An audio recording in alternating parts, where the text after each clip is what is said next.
going to find these relics, this bathhouse that was in the 1800s right on the Pacific coast, the Sutro Baths. And it's sort of like a treasure hunt. We're going to find it right now. And I think we're gonna get there. I think we're gonna see this historic old bathhouse that was once there and had the largest indoor pools in the world.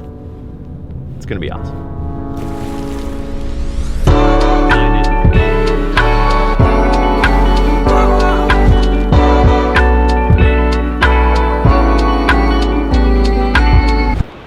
We found it.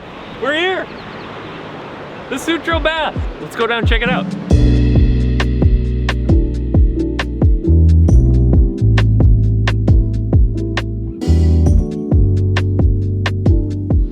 Welcome to the Sutro Baths. If you have not been to the baths, you have not been to San Francisco. One of the gems. 100 years ago, this space was one of the cornerstones of San Francisco. It was one of the spots people had to come when they were here, and it had some of the world's largest indoor pools, fed from the Pacific Ocean and heated to different temperatures. Amazing. So this is one of those places that just, it feels like there's soul here. Like you can just, as you come in, it is so beautiful as you come in and you overlook the Pacific.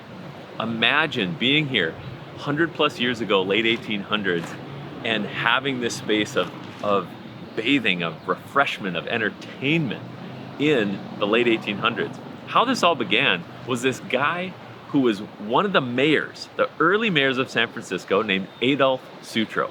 And Sutro had a vision, and he wanted to make this place great. He built this giant house called the Cliff House. Now there's a modern version of it right over there. The Cliff House was built on the hillside, and he built this huge bathhouse right here. For years and years, people would come to enjoy. They'd enjoy diving competitions and bathing themselves and hanging out with people and musical shows. They'd have covers over some of the pools so they could bring in musical acts. Just both sort of like a marvel architecturally, a marvel engineering wise, and a marvelous spot to put this. Unfortunately, Adolf only saw this vision take shape for 2 years. 2 years. He died shortly after the opening of the baths. And after that visionary leadership was gone, unfortunately, it went into disrepair. And they tried everything to keep the cash flow. It's kind of expensive, I guess, back in the day to keep 7 heated pools running.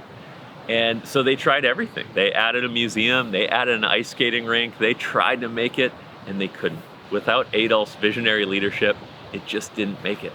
So it eventually went into disrepair, was vandalized in the late 60s, had a fire. And that fire was the final blow, and here we are today in the ruins of the Sutro Baths. But even in the ruins, there is such soul here. There's such history, there's such culture. And I want to encourage you, go find some of that thermic bathing culture wherever you are. You may be like me in the north of Minnesota, where there is immigrant sauna culture that was brought over from the Nordic countries.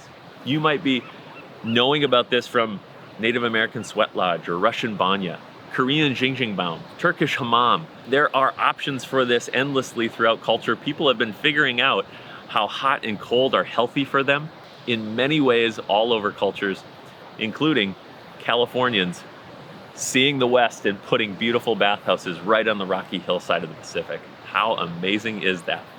If you're enjoying this, we encourage you to subscribe to all of our channels wherever you're finding stuff, and we would love to keep telling you these stories of people's lives who are being transformed through the practice of bathing, through the practice of sauna, through the practice of investing in your wellness and slowing down in a crazy, modern, hectic world in which we live in. You guys, come find, wherever you're at, a great spot like this, and we can't wait to hear those stories. Comment below where you want to see us go next. All right, you guys, we'll see you soon.